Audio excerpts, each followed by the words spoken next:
Joey, the jungle is absolutely flying right now. Yeah. My phone was blowing up. I was in the bars on the weekend, and Owen posted. I don't know if you guys saw. Posted a clip.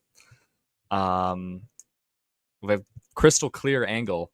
I don't know who you got that from, but that was perfect. Whoever the video. I don't want to I don't think he'd get in trouble, but I don't want to say it just in case.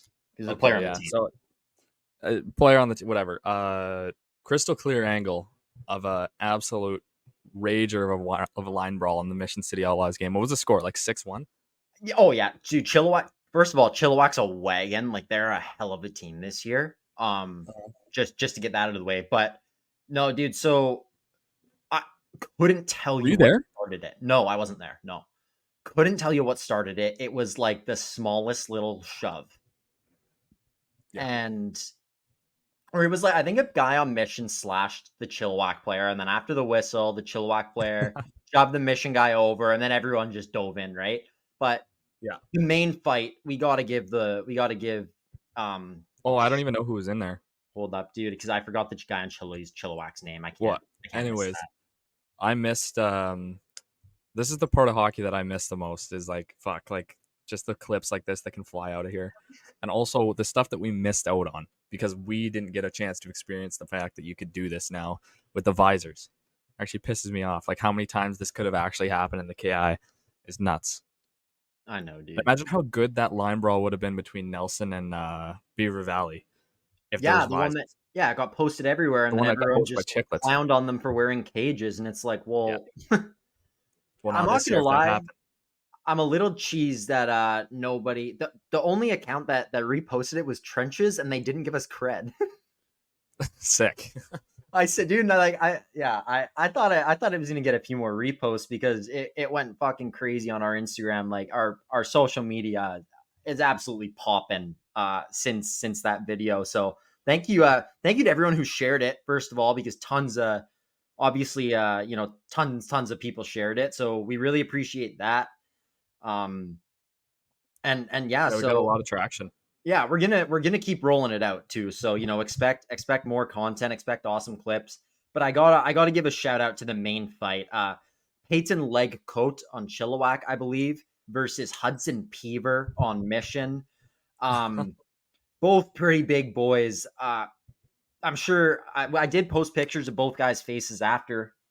Peaver got the worst of it, but man, did he just hang in there while he was getting fed. What an unbelievable fight. So props to Peaver for hanging in there. And I mean, both guys were bloody after, so it wasn't like he got Yeah. his ass beat or anything. But I think Leg Coat definitely won that fight if we had to choose. But props to Peaver for taking him on. And, I think that was, besides the fight earlier in that game, I think that was the first time anyone on missions really fought this year. There was one hard. there was one like half fight earlier in the year, but it was like a one punch, and the other guy was wearing a cage. It wasn't really a real one. Whereas there was 6 fights in this game, one before, and then the line brawl. So maybe the line brawl might have actually only been 4, not 5. But Uh-huh. anyways, Did you lots of suspensions are going to be coming from that because did you I think. see? Oh no, go. No, you go. Lots of Uh, suspensions. You said. Yeah, I think there will be lots of suspensions coming from that because everyone except for the initial fight, which was Peaver and Leg Coat, is apparently getting suspended. Not sure if it's going to be everyone, but I know at least a few guys have already been told.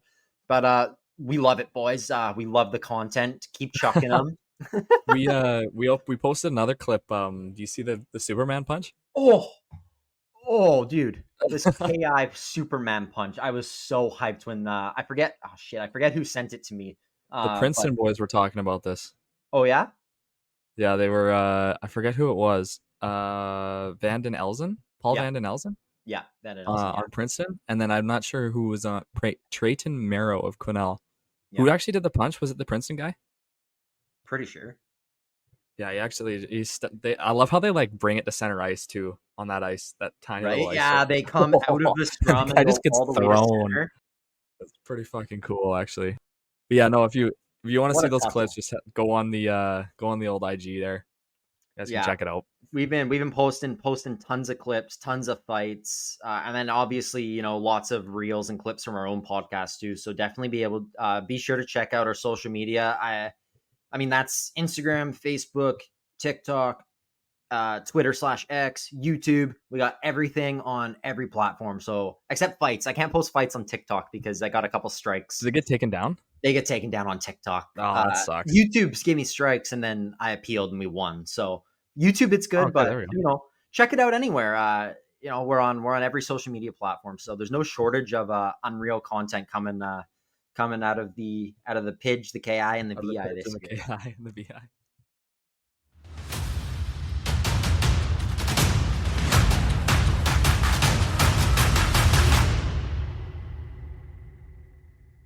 Ladies and gentlemen, welcome back to episode number 15 of the Jungle Hockey Podcast, presented by the Hockey Podcast Network. So I almost forgot that every time. I'm here with my co-host Owen Elson. How are we doing today, Ellie? I'm good, buddy. I'm a little tired actually. Oh, it's a common theme actually. Pretty common theme. Pretty common theme. Actually, fall break was kicking my ass a little bit the last 4 days. Going too hard. A little bit pretty hectic. I tried to go to sleep at like 9:30 the other day, and I just couldn't fall asleep till 2, just because I was like, my sleep schedule is just so whack. Oh my god! You just made you choke on your water there. Yeah, I was just lying there. I was just like, it also doesn't help that I'm on TikTok and like fucking around. Fair enough, dude. Calling people and stuff. Yeah, it's stupid.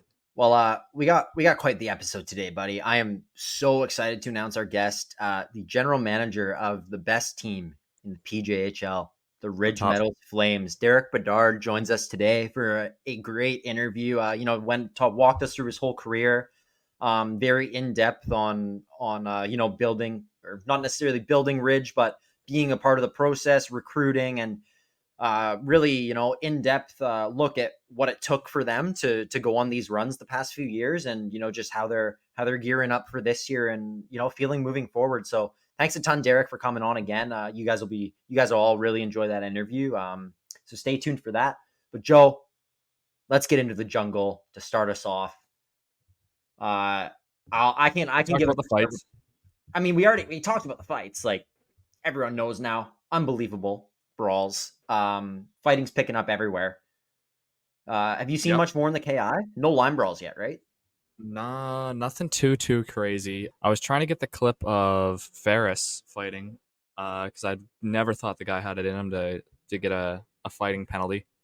But yeah, no, I was trying to get a couple clips, but I actually ended up missing out on those. But there's some pretty crazy score lines actually coming out of the KI. But you want to get into PJ first? Well, if you're ready for the KI, you can start. But if not, I can do pitch. Well, I was going to talk about Revelstoke going to a shootout with Spokane. Yeah, get into it, bro. I was absolutely shook. Do KI, do all the KI now. Just get into it. Yeah, I'll just get into it. All right, so what do we got? I'm just going to go back and read off some score lines here. Beaver Valley and Revelstoke played on Friday. Beaver Valley actually won 3-1, which is Beaver Valley's always been a good team, and it's a tough place to go. So I didn't realize we had to go there again, but I guess we do.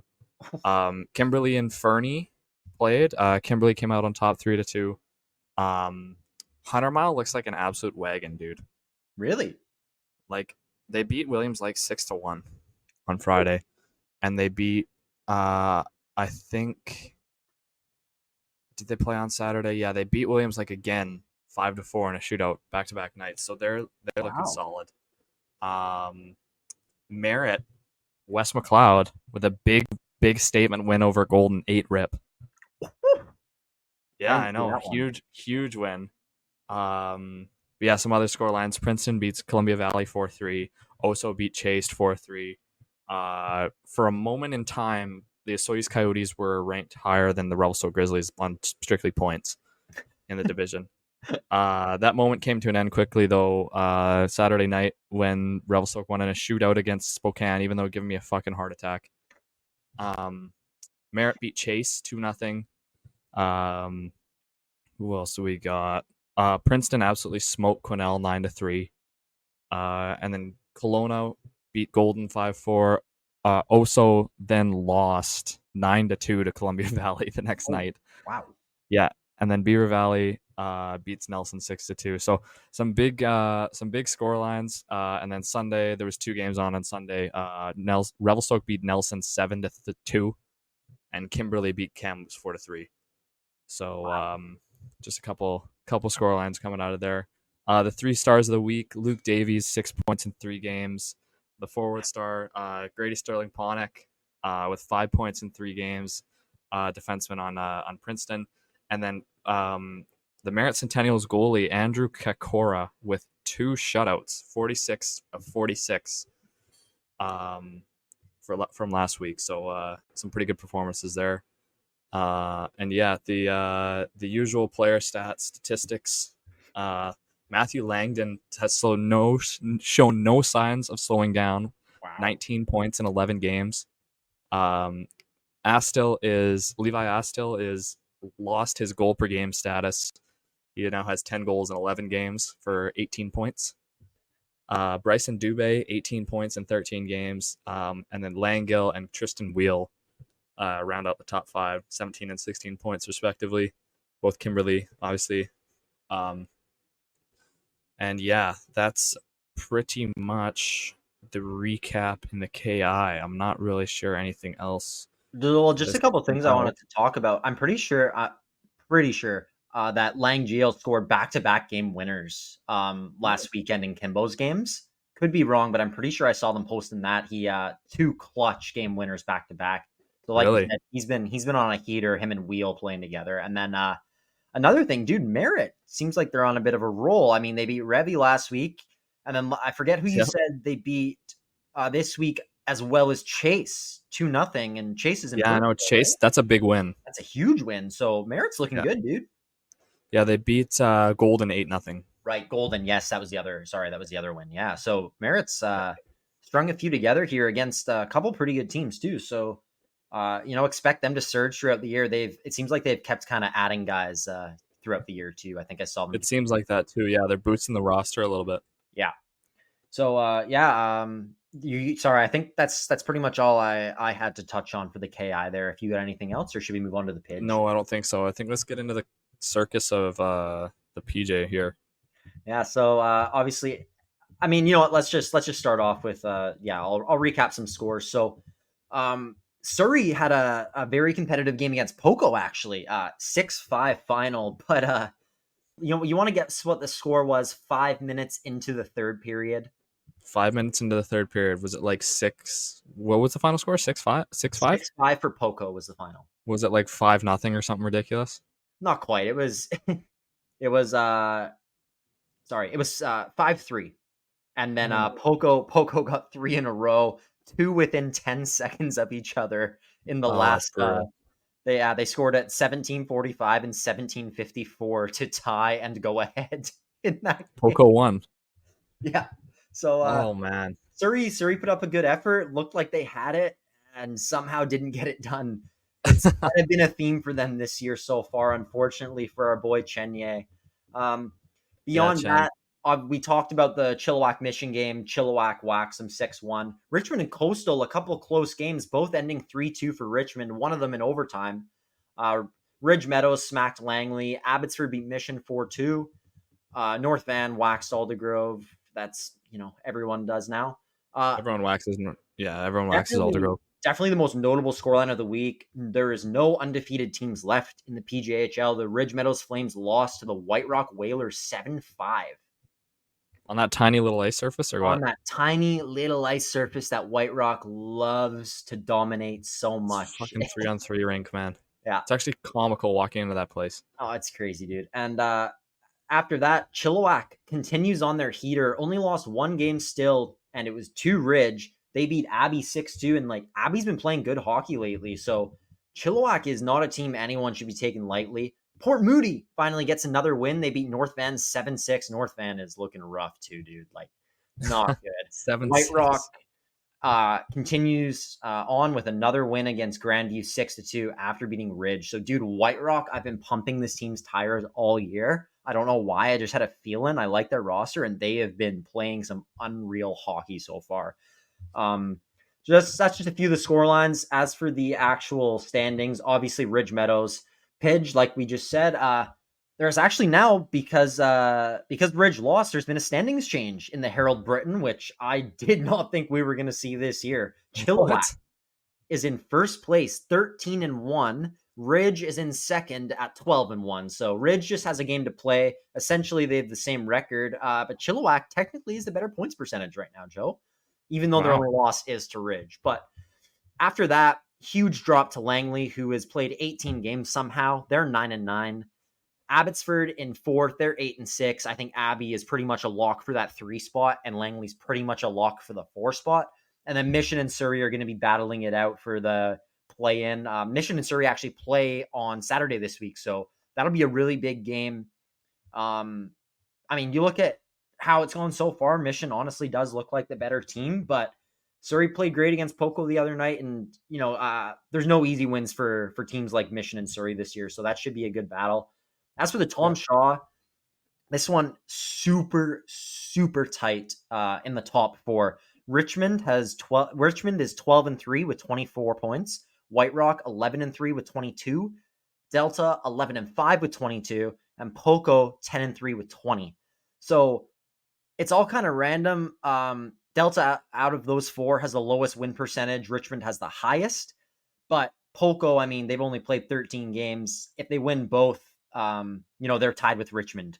So it'll be interesting to see how this top 4 kind of levels out over the course of the year. If I were to redo my predictions from the start of the year, I'd probably go Richmond, White Rock, Delta, Poco as the top 4. And then I think Coastal's probably going to end up in that 5 spot unless Grandview can scrape their way back. But one thing I will say about Poco being 10-3, as far as I know, really beat any of the top teams until we had Greg on and he was telling us how badly he wanted that game against Delta, and Poco finally got it done. So they beat Delta 5-2, which is a huge win for them. Really shows what they can do. I can see them finishing ahead of Delta as well for sure. I also think that Poco could be a team that adds throughout the year, maybe especially at the deadline. So I don't, think that Richmond and White Rock are a lock at 1 and 2 or anything. This whole top 4, I think, is interchangeable still as of right now.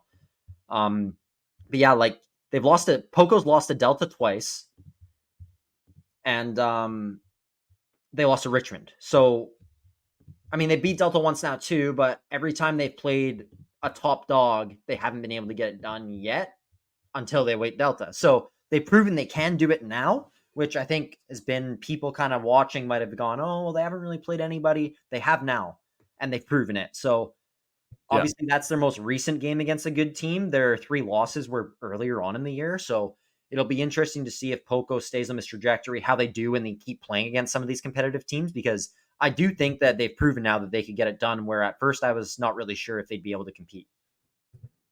Well, we'll have to wait and see how our predictions look. They're looking pretty good right now. Actually, not horrible. Yeah. And then real quick, just the typical points leaders. It hasn't really changed, guys. Zach LaGrange leading the league, 32 points in 13 games. Mateo Schoberg on Delta. That's insane. Him, 32 and 13.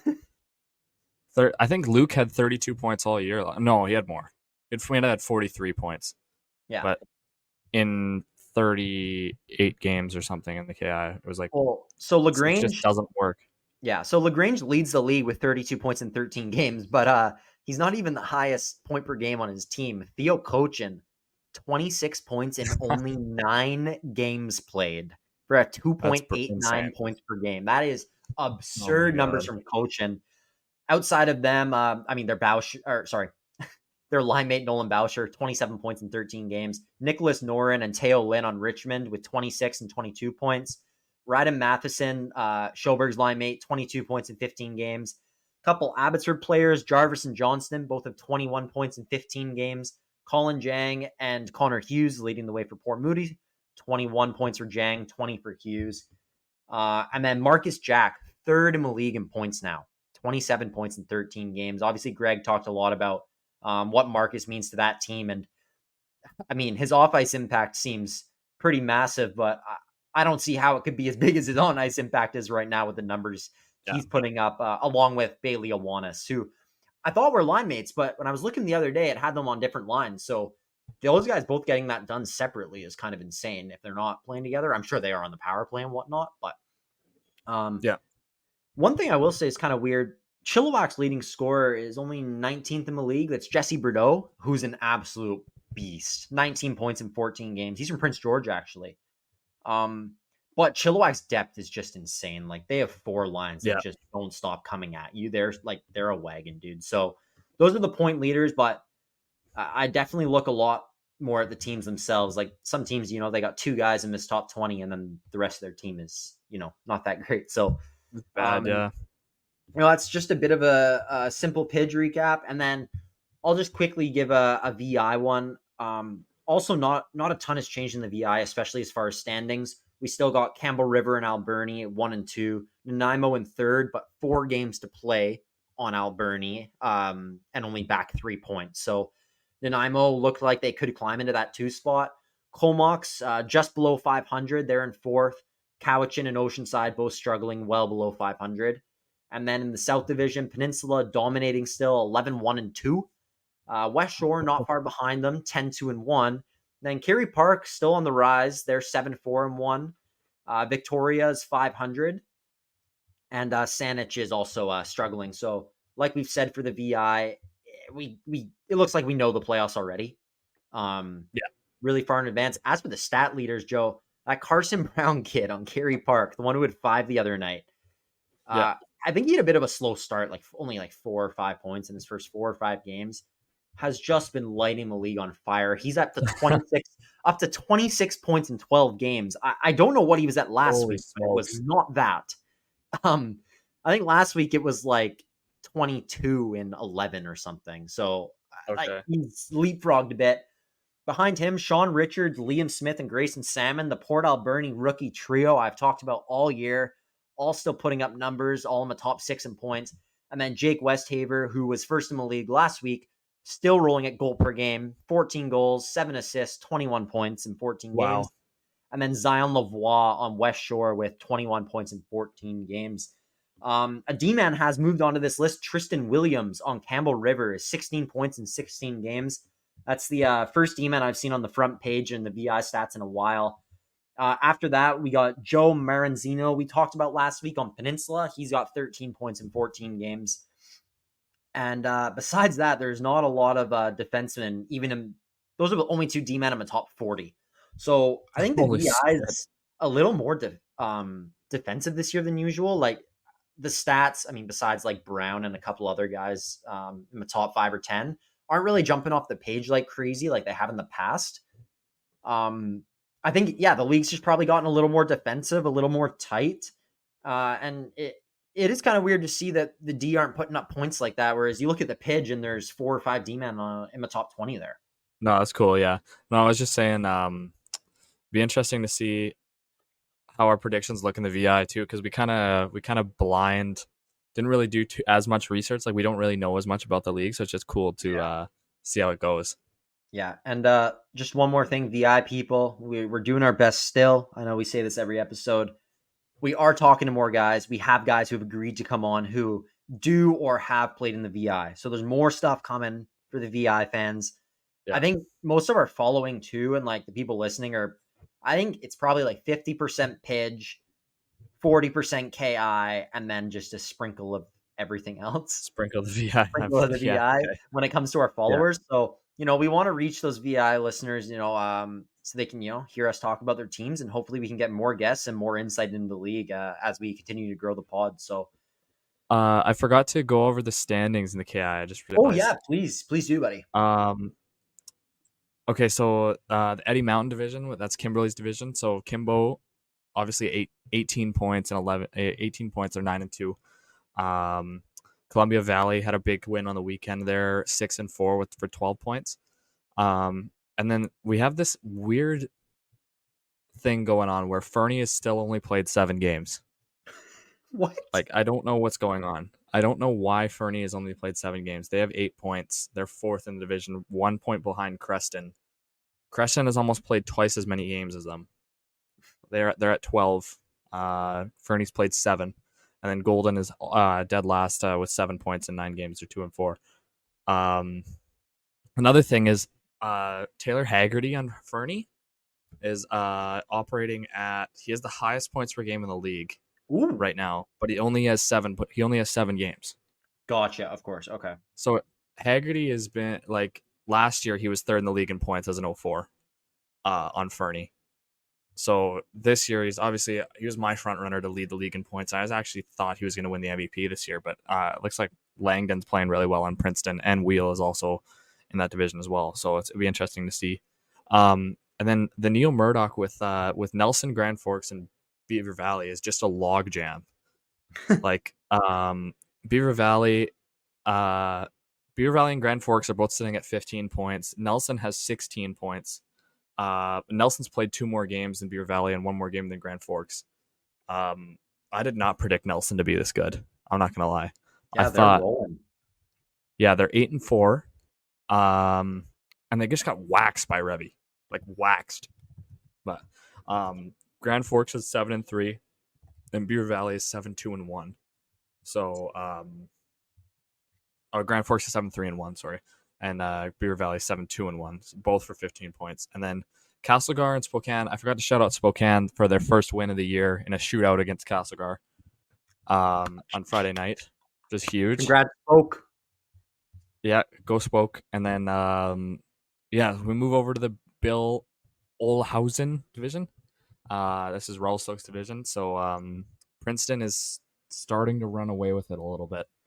Really? They're 9-1, 9-1-1 for 19 points in 11 games, and then Revelstoke is second, 6-2-2 for 14 points. So there's a 5-point gap starting to form.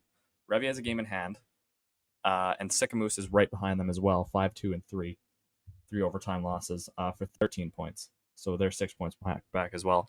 Merritt is slowly sneaking up as well. I think did we both predict Merritt to make the playoffs? Pretty positive we did, yeah. Yeah. Okay. So they're probably going to cement themselves. They're 5-5 right now. Good for 5-5-1 for 11 points. And then Kelowna and Oso are also up there with 11 points and 10 points respectively. So they're both. I think they're the only division where every team has double-digit point totals. Wow. Right now. So yeah, and then we have the new Doug Burks with Hunter Mile, Kamloops, and Chase all within 3 points of each other. And then at the bottom, the 2 expansion teams, Quesnel and Williams Lake, rounding out the bottom, both with 6 points. This division is a lot closer than I thought it was going to be. Like we said, I thought Kamloops was going to run away with it. Does not look like that's going to be the case. Not at all. 15 points for Hunter Mile, 14 points for Kamloops. They both have sitting on the same amount of games played. Chase has 3 games in hand, and they're only 3 points back. So Chase, they could shoot up the standings. But yeah, no, your favorite team in the KI, I think. But yeah, that's how the standings look like in the KI right now. All right. Well, I think that's pretty good for obviously our junior hockey recap. Only makes sense to send it over to our interview for the day. Like we said earlier, the general manager of the Ridge Meadows Flames, Derek Bedard, sat down with us for over half an hour. Just talk about the league, talk about the team, his own personal career being the GM and all that. So, great interview, and we'll send it over to him right now. Owen, I remember my first hockey game, the excitement of watching hockey live.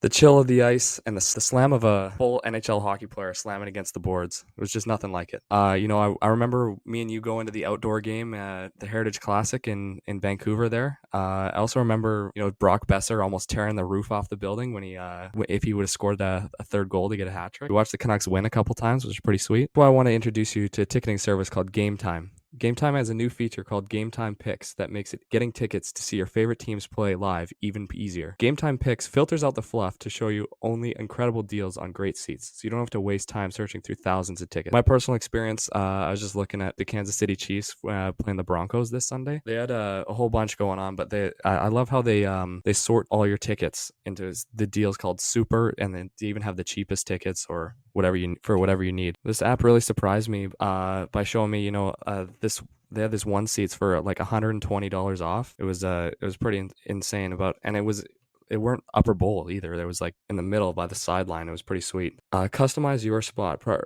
Game time picks curation makes it easier to save on sports, concerts, comedy, theater, etc. All-in pricing. Toggling this feature allows total upfront, no surprise fees at checkout. You can even get your seat view with a panoramic view from the seat and the app before you buy. The lowest price guarantee or Game Time will credit you 110% of the difference. Game Time ticket coverage. Your purchase is covered with the most flexible customer service policy in the ticketing industry. Take the guesswork out of buying tickets with Game Time Picks. Download the Game Time app, create an account, and use code THPN for $20 off your first purchase. Terms apply. Again, create an account and redeem code THPN for $20 off. Download Game Time today. What time is it? Game time. I am very excited to bring on our next guest. He's been the general manager of the Ridge Meadows Flames since 2018. He also won the PJHL championship last year and was the reason that I got sent home packing and had to go golf a little early every year when I was in the league. So please welcome Derek Bedard of the Ridge Meadows Flames. How are you, Derek? Welcome. Hey, thanks, Joe. I appreciate it. Looking forward to it. Thanks for the intro. Yeah, no problem. Well, I guess we'll just get right into it here. How we usually do, take us back to your very beginnings with hockey, whether it was as a kid or what kind of first got you into the game. If you played your playing career, that kind of thing. Yeah, for sure. So, played my local minor hockey here in Ridge Meadows, all the way through from tyke through juvenile. Definitely was not I was more of a glue guy. I was not an exceptional player. And, I was bring extra sock tape, make sure the stereo was there, do whatever it took to be there. Yeah. And, and it was funny because probably, I think it was like my second to last year in juvenile, like we lost the provincial championship and that kind of put a fire in hockey for me, to be honest, and then got into coaching juvenile. I think I coached the Ridge Meadows juvenile team probably like 2009 to 2018-ish. So a couple of years I was doing double duty. I was doing double duty with the Flames and that, and it definitely got pretty exhausting doing two teams.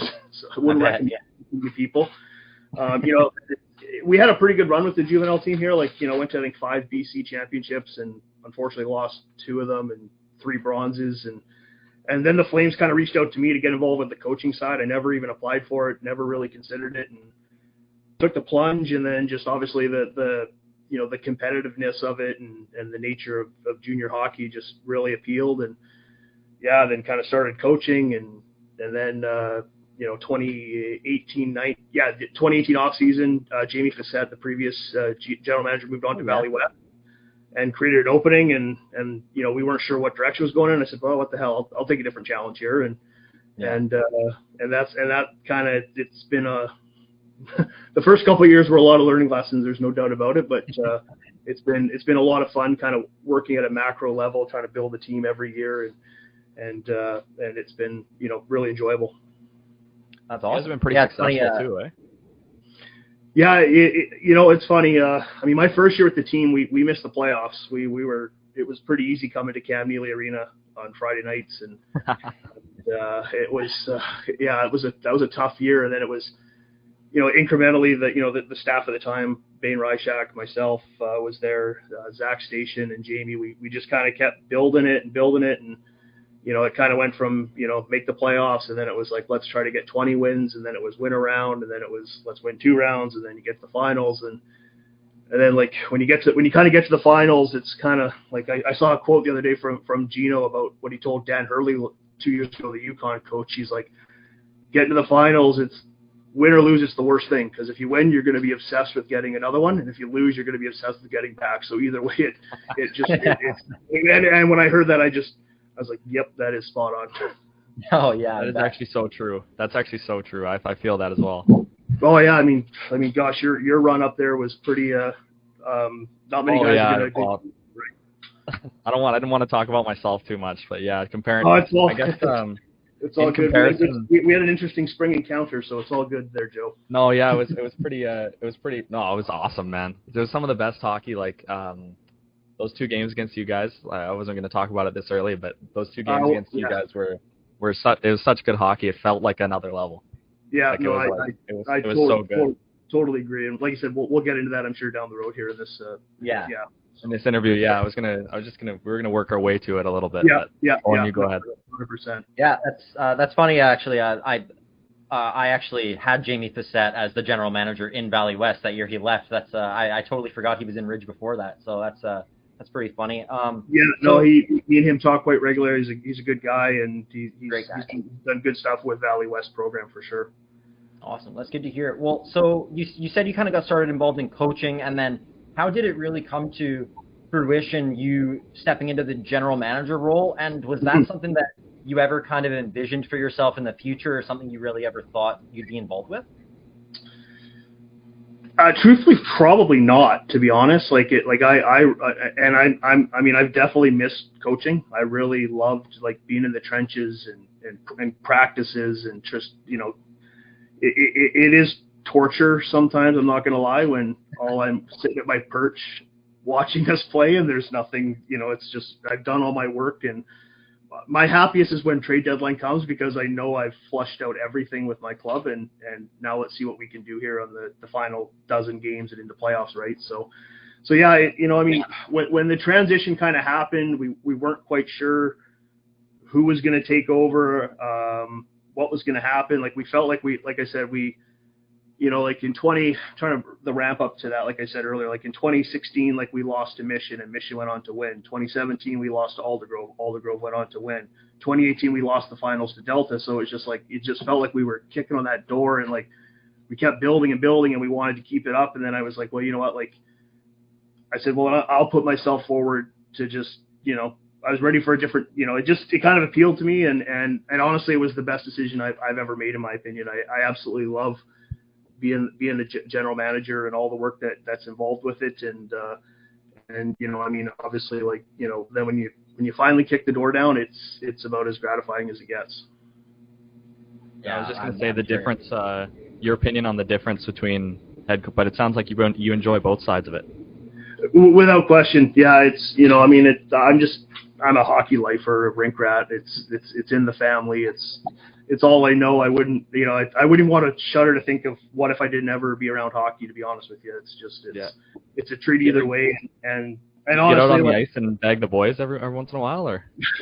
Actually, it's funny. Up until a few months ago, I couldn't find my skates. So, I haven't been on the ice since my last year coaching. So that'd be 2018. So I played men's league with my buddies, but it got too time consuming with, it's just, you can only full ass so many things at the end of the day. Of course. Right. Yeah. And then obviously you started coaching, you're the GM in 2018. And then obviously since then, there's been a lot of pretty major changes in the league. I mean, you started off in the Visor era, and then now we're out of it and then back into it. And then just the league as a whole expanding and changing, and then now a lot more in the future. But for now, from 2018 to now, like, do you notice a big difference in the league, or any differences? What are they, kind of thing? Yeah, I think the game has definitely gotten more skilled. Obviously, we all saw the other night there the Saturday night dust up. So that type of stuff doesn't really happen that often anymore. Yeah. But it's part of hockey. It sometimes does happen. I would say definitely over the course of time, the game has definitely got more skill focused versus, that type of stuff. And, I think at the end of the day, it's a multitude of factors. Obviously, it's, by now, right up to even the NHL and pro ranks, the game is more skill focused versus the toughness. But that being said, toughness is inevitable in the game of hockey. At some point, it just comes down to one-on-one battles and who's going to win the most one-on-one battles. And, so I think obviously, like, being pay to play junior hockey now, if I was a parent and my kid was getting suspended every 3 games for fighting, I would not be coughing over the money. And then obviously the suspension guidelines have gotten much more stricter, and which again, all those things all just kind of reward the more skilled players, which I think ultimately that's what the game should be rewarding, is skill. Yeah, no, fair enough. It's just interesting, every time we have someone who's been around the league for a while, we like to hear about, how much it's changed and stuff. So it's good to hear your perspective on that. You mentioned the 2016 Outlaws Cup run. Yeah. Sorry, that was just that was such a core memory for me and Owen, because me and Owen were coming through like Bantam at that point, and the Mission Outlaws were like the idols. Like that's where we wanted to be. We were playing Mission minor hockey together. Yeah, that one. I mean, I'm not gonna lie. Sometimes I still wake up in the middle of the night and think to Pisiak scoring in overtime on the half wall. Like, I mean, that was really David and Goliath, to be honest, that year. I mean, we blew a 3-0 lead. We got reverse swept in that series, and then I think we lost 2 overtime games in 4 and 5, I believe. And I mean, that Mission team was great. You know, but I think we were at every game probably. Yeah, Probably. yeah, and you know, actually, it's funny. I mean, reflecting back on that, like that year with my juvenile team, we lost the gold medal provincial game, and I know like I felt a bit at a crossroads that spring, because it was just like I was like, damn, this is a lot of heartbreak. Like you lose that, and then like get reverse swept. It's like but it was just more fuel, to be honest, to keep grinding away. It paid off, man. Yeah, and then that was a hell of a series. Like that was. The league was definitely different back then. With 10 teams, you know, it was a lot of firepower throughout the league. Naturally with being a smaller footprint, and that Mission squad was a heck of a battle. That series, no doubt about it. Yeah. Maybe what are some of other? I mean, obviously the last couple of years you make the finals and you get as close as you can. You know, Game 7 overtime against Delta. Yep. Kind of funny you guys ended up playing that one in Langley, but just overall, what was it kind of? I mean, you talked about the heartbreak. What was that experience like for that group? Because obviously, a lot of returning players the next year, but you lost pieces like, you know, Kuchaslo was your captain and you know the heart of that team. So what was it like? I mean, obviously knowing you're geared up for next year, but still having the heartbreak at that moment and having to move on from some of those 20s. Yeah, you know, it was funny. I mean, if you kind of back it up the year before, like we had a really good team in 21 with all those 01s of like the Amslers, Denny's, Tishkas, Shooting, Beachley, Rose. Like it went on, and we really had and Langley was really good too. They beat us out that year. They went on to win the whole thing. I think Joe saw them in Delta that year in the Cyclone. Yeah, I think yeah. You know, and that team I really felt was a team that could have done something really special. But I mean, playoffs are, you know, you have a bad week, you're down 3-0, you're in a lot of trouble. And I think it did learn a lot of things for our players coming forward. You know, even on that team, like right now, I think on that team, Muck, LaGrange, and Ravenstein were on that team as young 16, 17-year-olds. So then you fast forward to that Delta year, everybody kind of around the league was like, oh, you guys have a big rebuild because you had lost all those players, and it was a pretty quick reload, to be honest. It was, you know, we've had a decent success rate of recruiting over the last number of years that it's made life pretty advantageous. And so, I mean, that series against Delta, I mean, nobody won a home game actually in that series because obviously, like I said, Game 7 was a neutral site. So we won all 3 games in Delta, and Delta won all 3 in Ridge. It was a great series, you know. I mean, it was as close as it could get. I think the final goal differential was within like 2 or 3. And yeah, it was. I mean, it was devastating, to be honest, to lose that game in overtime, which is a theme that'll come up later here, I'm guessing. So, but yeah, I mean, it obviously added a ton of fuel to our returning players. And I mean, you know, I think, you know, we still have 9 players from that team that are basically kind of the core of this team that are now, you know, either 19 or 20. And, you know, it added a lot of motivation and fuel for them coming into the previous season, which, you know, obviously getting back to a Game 7 and we kind of did it the opposite way. Like against Delta, we were up 3-2 and then we lost it. And this time against Richmond, we were down 3-2 and we came back to win it. And you know, I know like the leadership group of that team were very motivated to make sure that it was a different outcome. And in our last 2 games, those core players, they were spectacular. And yeah, it was it's definitely been a pretty interesting, whatever that is, I guess 12, 18 months. And it's really hard to get back there. I mean, obviously, I mean, Joe, you would know that from what you guys went through up there at Revelstoke. Like, you know, I mean, I still remember the first game of the year last year. the regular season and just looking at the ice and it's like, oh man, we got to like climb that whole mountain again.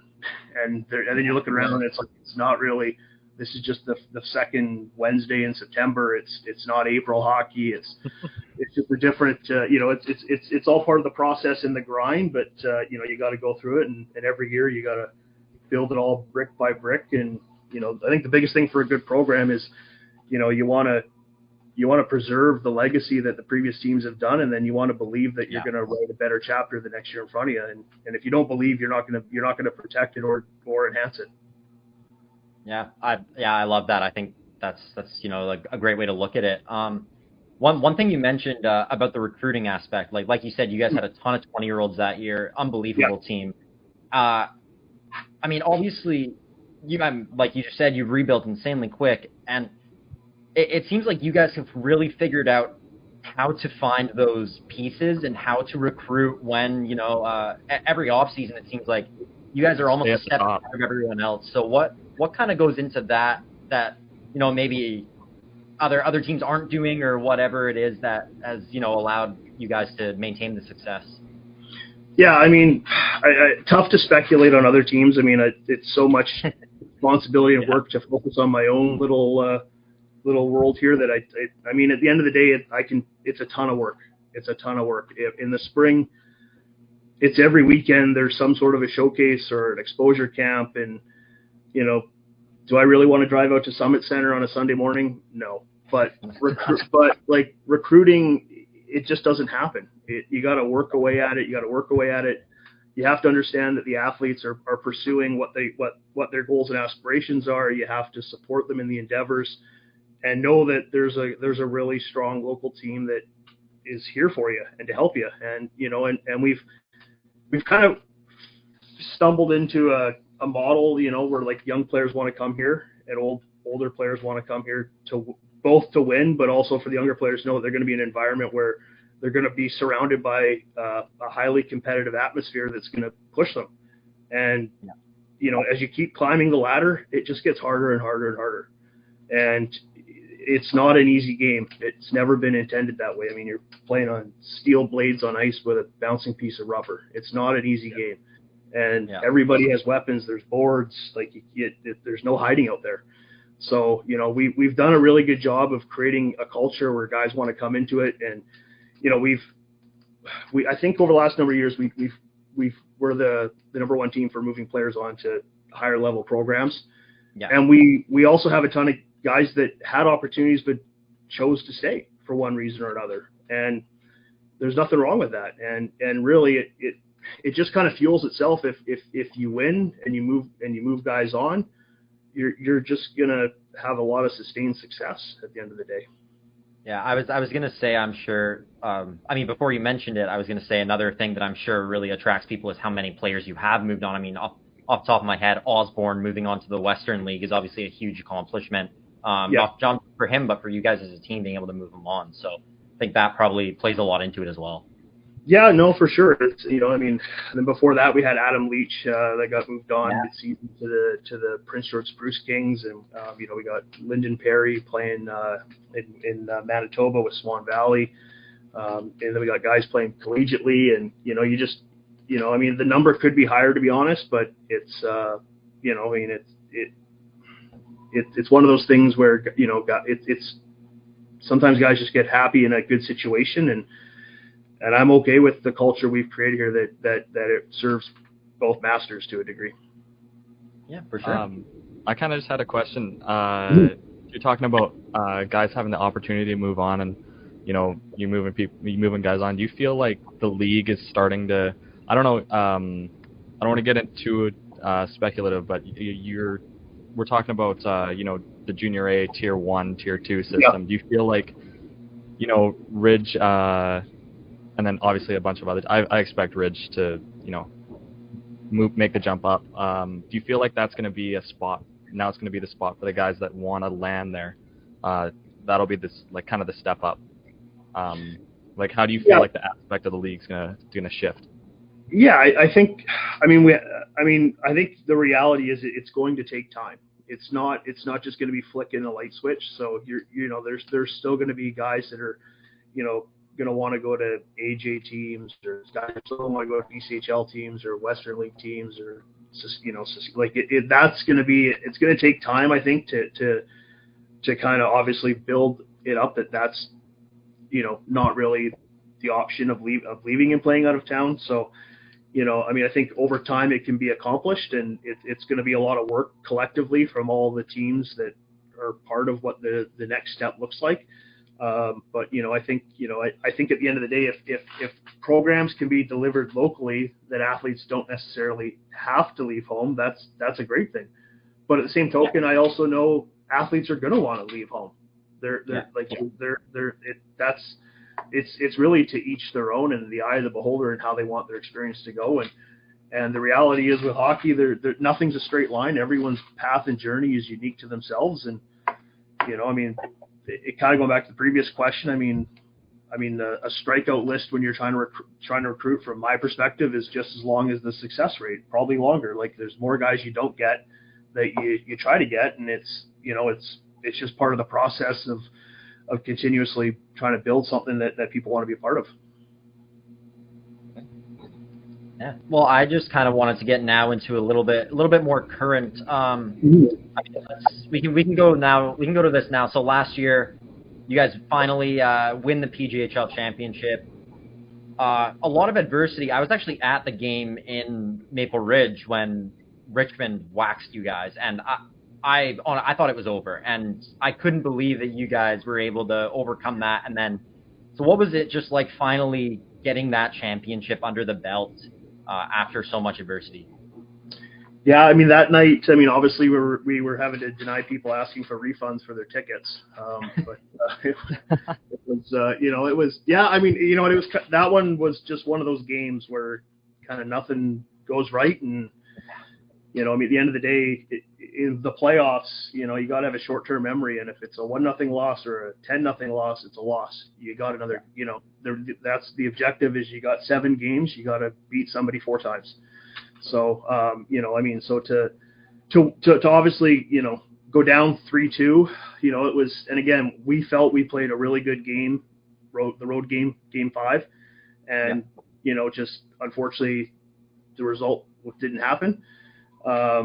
And then obviously, like, the guys were coming to the rink. I knew we were dialed in. I could just our Foster was just a machine. He was he was awesome. And like Ravenstein was like our leaders, Whitey and Lowe and the other A's, like everybody had a calm, collected demeanor, and it was all business. And I was kind of like, I'm going to go to the concession stand and get some popcorn, because I think this is going to be a good one tonight.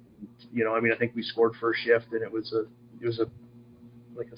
think we got 6 that night. It was, and then game 7, same thing, like we get to the rink, and it was all business, and it was, to get over that hump, I mean, that was between my juvenile years and my Flames years, it was my 7th championship setting, and it finally happened after going 0-7. So I'm not gonna lie, when you go 0-7, you sometimes think, well, maybe it's just not gonna happen. It's kind of.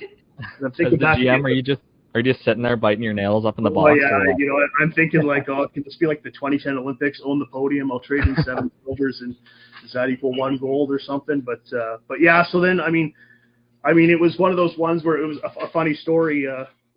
LaGrange scores to put us up 3-0 in game 7, and obviously we're pretty celebratory, and I think there was 3 minutes to go roughly, and my assistant GM turns to me and he goes, well, Bean, you finally got your ring.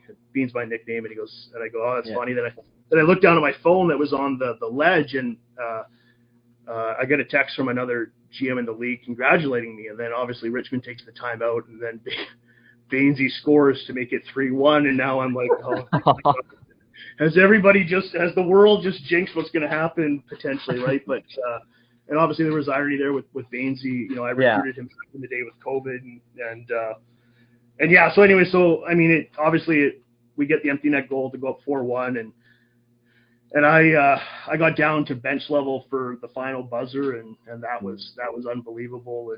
and just to like step back and just the pure joy of everybody, like all the parents and the siblings and the friends. And I mean, my parents were there, my one brother was there, and his wife was there. It was just to be surrounded by everybody in such a fun moment was just, it's, like I said, it's everything you think it could be, it is. That's Nothing awesome. better, That's great. man. We'll move on to the next step then. Obviously, the Moet Cup. Really, you guys look great, made the finals. Obviously, 2 really good games against Revelstoke and against Joe. Couple tough injuries as well. Kind of just talk about the entire experience of the Moet Cup itself and how it all kind of went down from your guys' perspective.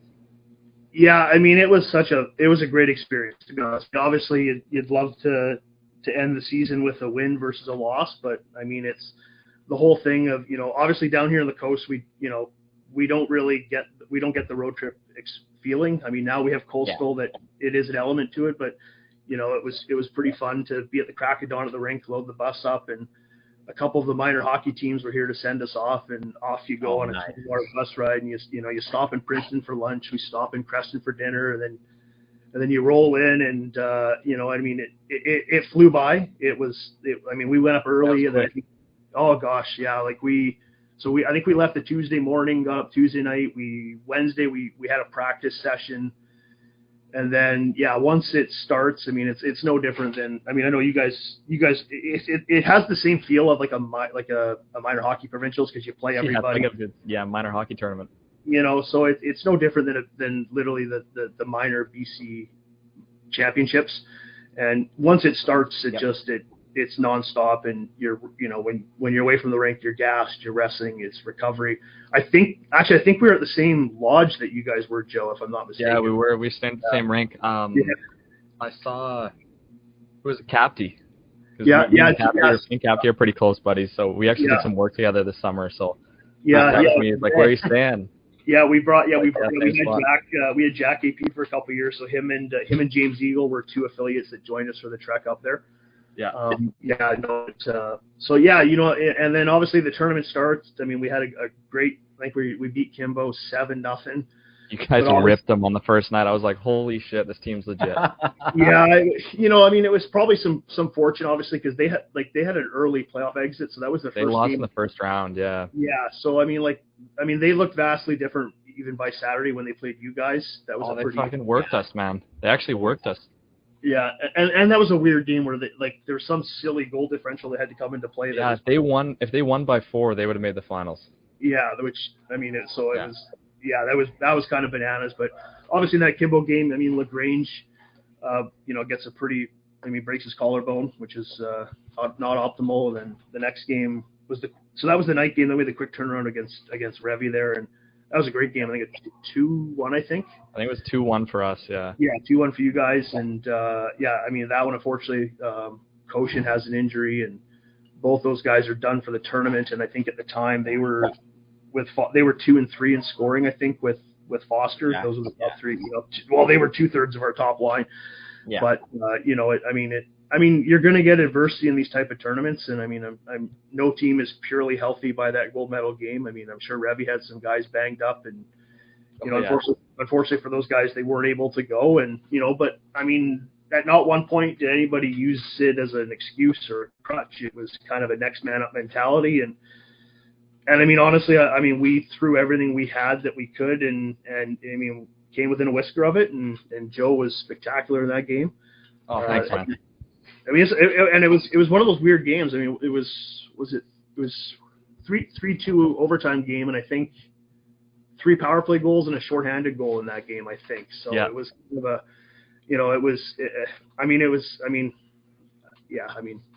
Some you didn't know. Our overtime be 5-on-5 there, but our record in OT was brutal throughout the entire year. Yeah. So I'm like, we're all going into overtime. We're all thinking we're fucked. And then we get the peeper, and I'm like, our power play has been brutal. Like, there's no way we're scoring. And then it happened. And I was like, holy fuck. Yeah. Couldn't believe it.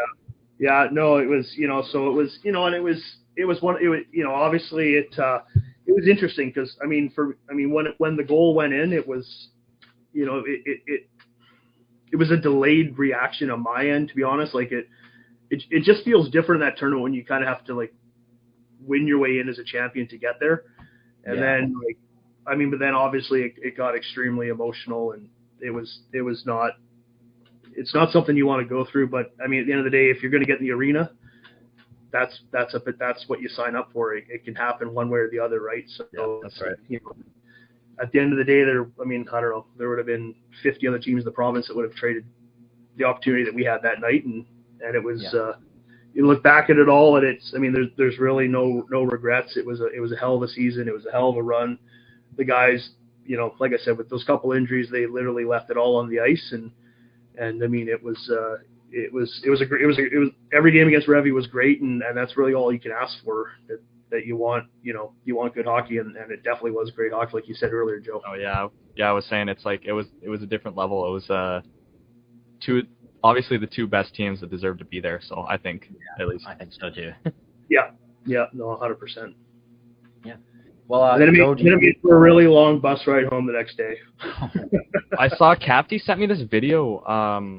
You guys drove past the island team, and they had broken down on the side of the road. Yeah, they had borrowed the Cowichan Capitals bus. That's budget. And so I mean, I don't know how clear the video was, but it was pretty funny. They all had their tarps off, and they were slamming back Budweisers, and it was and the funny part is, though, eventually a few hours later their bus passed us. So I guess somebody caught up to you. Yeah, and then he passed us, so I was kind of I guess I think maybe they're paying the guy hourly, and he was on a rush to get back to the ferry. Yeah, no, Capty sent me the video. You guys drove past and laid on the horn a few times. Yeah. It was pretty funny. Yeah, I mean, we didn't have room, so the least we could do was kind of give him a solidarity couple honks. Yeah, that's right. Exactly. Well, Joe, I think I only got one more question here. Do you have anything else? No, yeah, you go for it, Owen. Okay, yeah. So I mean, it's kind of a two-parter, I guess. I just wanted to ask about how things have gone this year. I mean, obviously you guys have been pretty dominant so far. Unfortunately, I went to Mission's home opener. I wish I didn't. And so what are obviously the expectations and the goals for this year for the team, and then for the future of the team with us not really knowing what's happening. What are the kind of goals for that? Not just for the team, but for you as well, personally. Yeah, no, for sure. I mean, we always strive to be the best in class is what we want to do. Like we have a phenomenal ownership group, great hockey staff. I know myself and my director of hockey ops, Blaine, and our coaching staff of Husey, Leggard, Marty, Tumber, Jake, our goalie coach Jeff. We're surrounded by great people here that put in a ton of work. And yeah, I mean, to date, it's been a phenomenal start. There's no doubt about it. We had a bit of a wonky game there Saturday night in White Rock, and they served it to us pretty good. But the boys again showed some good resiliency. They battled back there to get it to 5-4, and it's an interesting little rink to play there at Centennial with being how small it is. But White Rock's a great club. They work really hard. They're a lot of structure, very deep. They're one of the top teams in the league for a reason. And so I mean, obviously, we have internally we have pretty lofty goals. Obviously, coming off what we did last year in the returning core, and the athletes are extremely motivated, and they're all pushing each other, and we're in a fun moment here. But I mean, as we've kind of seen over the last number of years, that the years keep rolling into one to the other, and our goals don't really change year in, year out, and we just want to be the best we can be, and the competitive environment definitely fuels the athletes. Nice, that's great. Well, Joe, sorry, I'll check with you one more time just in case you got anything else here. No, I think it's good. I think we've been going for almost half an hour or over half an hour here. Yeah. Well, thank you so much, Derek. That was an awesome interview. Really glad we were able to get you on. And best of luck this year. You guys have an unbelievable team. So we'll be watching, and we're excited to see where you guys go. Be looking at the score lines, man. Yeah, thanks guys. I appreciate it, and kudos to you guys for starting up a pod and doing this type of stuff, covering junior hockey. It's obviously both you guys coming through it. It's it's a great level of hockey. It's it's the best 3, 4, for some guys 5 years of their playing experience, and it's good stuff. You guys are putting a spotlight on it. Thank you very much, man. We appreciate that. All right, Owen, the quest for the Stanley Cup starts now. The puck dropping on the 2024-2025 season. Get in on all the action at the DraftKings Sportsbook, an official sports betting partner of the NHL. It's super easy for first-timers to get started. Try betting on something simple, like picking a team to win. Just go to the DraftKings Sportsbook app, select your team, and place your first bets. I was looking at the lines. Of course, the Canucks are favored, minus 205 against the Flames, because the Flames are, they're the Flames. So, bet maybe take that one. Or we also got, the Oil. Or we could bet the Canucks to win the Stanley Cup as well, plus 1,800. And if you're new to DraftKings, listen up. New customers bet $5 and get 200 in bonus bets instantly. Download the DraftKings Sportsbook app now and use code THPN. That's code THPN for new customers to get 200 in bonus bets when you bet just $5 only on DraftKings. The crown is yours. Gambling problem? Call 1-800-GAMBLER. In New York, call 877-8-HOPE-NY or text HOPE-NY 467-369. In Connecticut, help is available for problem gambling. Call 888-789-7777 or visit ccpg.org. Please play responsibly. On behalf of Boot Hill Casino and Resort in Kansas, 21 and over. Age and eligibility varies by jurisdiction. Void in Ontario. Bonus bets expire 168 hours after issuance. For additional terms and responsible gaming resources, see dkng.co/ice. Alrighty, thank you so much to Derek Bedard for hopping on with us for that interview. Honestly, I'm not even gonna lie, I was pretty scared to ask Derek to come on. Ridge bounced me in the playoffs pretty much every year. So obviously there's like bad blood on the ice too. You got to think about like, oh, did I ever do anything like really fucking dirty in one of those games where he saw or something? Yeah, we beat them in the final. Obviously, guys figured out we beat them in the finals as well, of the Cyclone. Yeah. And that wasn't a friendly encounter, so it's money to get him on, man, because we're both out of the game now, so no bad blood. Yeah, exactly. And obviously, Derek's a great guy, and he was super receptive to coming on, and so just thank you so much again for giving us your time, Derek. It was a great interview, and but Joey, we're almost done these fucking previews. Yeah, dude. We can get rid of the fucking NHL previews now. Holy shit. We work on to the worst division in hockey. Yes, sir. You want to get us started off with the Pacific Division. The Pacific Division. The Anaheim Ducks. Wow, are they bad? Okay. Imagine right. Alex Killorn being your first line left winger. Anyways, okay. Robbie Fabry acquired from Detroit. Some acquisitions and signings. Sorry. Dumoulin acquired from Seattle. Brett Leeson signed a 1-year deal. This is dust. Jackson Lacombe signs a 2-year deal. Isaac Lidestrom gets a 1-year contract, and Jansen Hart. I've never heard of any of these guys. They lose Max Jones. Oh no. William Legasson signs a 1-year deal with Detroit. Alex Stalock retired. That guy was a staple backup goalie. Jacob Silverberg, I actually really like this guy. He retired as well. Robert Hagg signed a 1-year with Vegas, and Ben Meyer signed a 1-year with Seattle. So absolutely nothing coming in and absolutely nothing going out. And John Gibson is going to have to suffer through another year of playing on Anaheim. He's the backup. Is he? To Dostal? Really?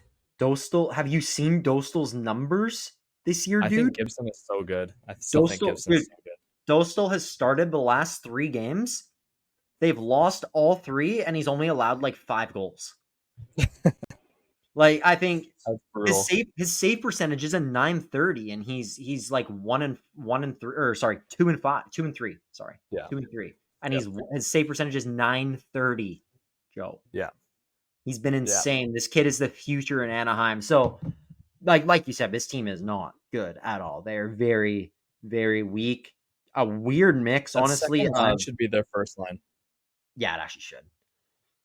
A weird mix of experienced vets with just rookies or guys in their second, third, fourth year in the league. I mean, but dude, like when you think about the future in Anaheim, in 3 years, these guys are going to be killing everyone. Like Leo Carlson, I think like this. I can't say that. I was gonna say shades of Mario Lemieux. That's a little bit crazy. So let me say shades of Evgeny Malkin.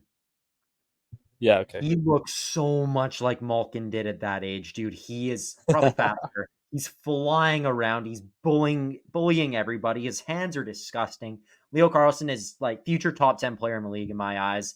He's going to be so good.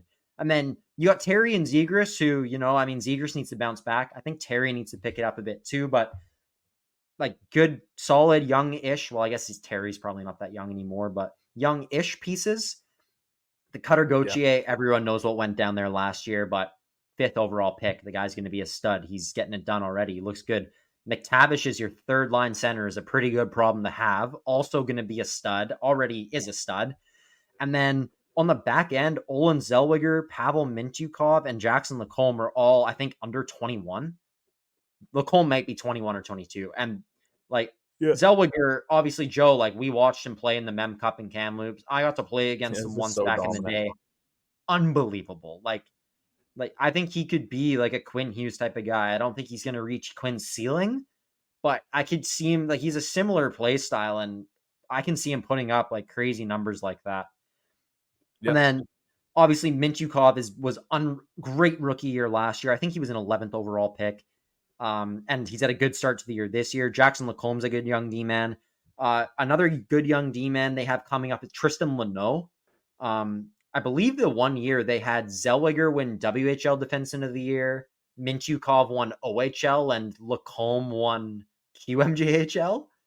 Yeah. So, like, they've got some unreal... It might not have been a Lacombe. It might have been Leno. It's one of those guys won D-man of the year, but all three of them were Anaheim prospects. And Just imagine how good they would look if they had Demidov on there instead of Seneke. Yeah, dude, right? Oh my god. Like Seneke, nothing against Seneke. I'm sure he'll be a great player, but he's not. You had the right reaction to him getting picked 3rd overall. You remember the clip of him just saying, holy shit. The options there were just, And then, I mean, Dostal. Still a good prospect. Yeah. Oh, yeah. Dostal, like we said, unreal. He's the future for them in net. So they have tons of pieces, young pieces, I mean, in every position. This team is going to be so good, dude. But right now, they're going to struggle. They've actually played good hockey so far this year. They've been exciting. They've won a couple games. Leo Carlson's been insane. They also have, I feel like they have a handful of prospects, too, that are so good that I'm just not thinking of right now that haven't really cracked into this lineup yet. I can't think of it off the top of my head, but I know they have a deep prospect pool. So I think in 3 to 5 years, Anaheim is going to be running the NHL. They could be. They very well could be. They'll definitely be running the shitty Pacific because, there's not a whole lot coming out of here. So you want to move on to the Flames here? Yeah, let's move on. That was way too long for Anaheim, to be honest. I kind of just kept going about their youngsters. But let's get us into Calgary. 4-0-1 the prospects are the most fun thing to talk about. But I know. And I guess the Anaheim has a lot of them. But so acquisitions for Calgary. Anthony Mantha signed a 1-year deal. Kevin Ball was acquired in that trade for Jacob Markstrom. Mm-hmm. Igor Sharangovich got a 5-year deal. Jake Bean signed a 2-year contract. Ryan Lomberg signed a 2-year deal. And Jared Tenori signed a 1-year contract. They lose Jacob Markstrom to New Jersey, who's looked great so far, settled in really well to New Jersey. Mangiapane got traded to Washington. Jordan Osterle got signed a 2-year deal with Boston. Dennis Gilbert signed a 1-year with Buffalo. AJ Greer joins the Panthers, and Shillington joined Colorado. This team is first in the Pacific, and I don't know how. Well, it's crazy. I think, to be completely honest, I've said that I think Calgary might actually be a tiny bit sneaky. I don't think they're making the playoffs. I do not think that. They are not the team that they have been so far, but I think they're going to be in the fight till the end. Obviously, they have some huge losses. They've really rebuilt the team, but they still have some good players who have played for a long time, like guys like Huberdeau, who have been really good so far this year. Kadri's been great. Kuzmenko's been okay. And then Connor Zari's been a great surprise. He's looked awesome. And realistically, like there's a lot of vets here. Blake Coleman at 30 last year. Martin Pospisil on their fourth line looks great. Matthew Coronado is a first-round pick on their third line who's going to be good. So Calgary has some pieces. Uyghur, Rasmus Anderson would be win the Norris if the season ended today. He's been insane. Uyghur's been good. Yeah. No depth at D besides that. Like their decor is still weak. Like Kevin Ball's okay, but Kevin Ball's a good prospect, but I think the real big story for this team, the guy who's been the reason they're getting it done, is Dustin Wolf, Joe. Yeah, he's been good, man. I'm so happy they gave him the time he needed in the AHL, and honestly, they kept him down longer than a lot of people thought they would. Yeah. They kept Markstrom around, and it looks like he's gonna be the man in Calgary. Him and Vladar hasn't even looked horrible. A good backup. Vladar hasn't even looked horrible, man. I think it's 1A, 1B type thing. Yeah. Where they're both going to battle and they're both going to play well. So I think it all revolves around Huberdeau for Calgary. Yeah. I think if Huberdeau can recapture his old form when he was with Florida, there's no reason why Calgary can't compete, but I just don't see that happening with their defense being that third pair is just brutal. Yeah. That's tough. Yeah, and with two young goalies in net, I just don't know if they can squeak in the playoffs this year. Yeah, I'm not super high on them, but I think I'm a lot higher on them than most people are. I think most people look at them as like a bottom 5, bottom 8 team, and I don't think they're down there that far. But I think that's good for Calgary. It'll be interesting to see what they do at the deadline too, with guys like Kadri and stuff who don't really seem like they fit into their timeline for the future. But let's get on to the other Alberta team, Joey. The Edmonton Oilers. So their big signing this summer, Victor Arvidsson. 0 points. 0 points. A 2-year contract. Jeff Skinner, 1-year deal. Ty Emberson was acquired from San Jose. Matthew Savoy with a great trade, in my opinion, acquired from Buffalo. Podgolzin acquired from Vancouver. And then Draisaitl got his payday with an 8-year deal. Horse Soup got his contract bought out. Oh, yeah. Where goalies go to die. The Edmonton Oilers, where goalies go to die. Edmonton and Toronto. He played in the 2 worst places for goalies to play. For real, dude. Warren Fogle signed a 3-year with LA. Broberg and Holloway both got offer sheeted by St. Louis. Who both those players look great. Broberg has been unreal so far. I don't know how. Because they never gave him a chance until playoffs, and then he was great. Ryan McLeod was that piece that moved for Matthew Savoy, and then Cody Ceci was traded to San Jose. Yeah. I mean, obvious, the pains me to say it, but they're the favorites to win the Pacific. Like, you can't... for sure. You can't have McDavid and Draisaitl on the same team and not say that they're the favorites to win the Pacific, especially with the way the Pacific went. But then the season started. And we don't know. I don't know. Have they turned it around? I don't seen their recent record, but they had 2 wins. I saw they were 2-3. Yeah, I actually haven't seen. I mean, I'm sure they're probably playing right now. They're beating Carolina 1-0 right now. McDavid scored. Okay. So, yeah, I think Edmonton slow start again, which you never want to see, but obviously we know what this team's capable of. They're absolutely dominant when they're at full throttle, and I mean, a few players in particular obviously do most of the heavy lifting, but I think they've really established a lot more depth this year, except on D. Their defense looks atrocious. Defense is fucking brutal. I don't know what they're going to do about their D. Brutal. Darnell, they keep calling, all the Edmonton guys keep calling him Darnell Norris. Like, fuck. Like, he is so bad. He needs to get fucking bought out. Yeah, he's so bad. I don't know how much longer they can put up with this. And it's honestly, it's less about his performance and just more about the money. Like $9.5 million being trapped. Buy him out and re-sign him to a league min. No, you can't do that. You want him so bad. Yeah, you can't buy out. You can't sign a guy for a certain amount of time after you buy him out. But yeah, that wouldn't be the worst, I guess. Keep the room tight. But yeah, dude, they really got to sort out their D. Emberson, I was pretty high on him. He hasn't been that great. He's been okay, but he hasn't been great. His puck moving has looked a little iffy.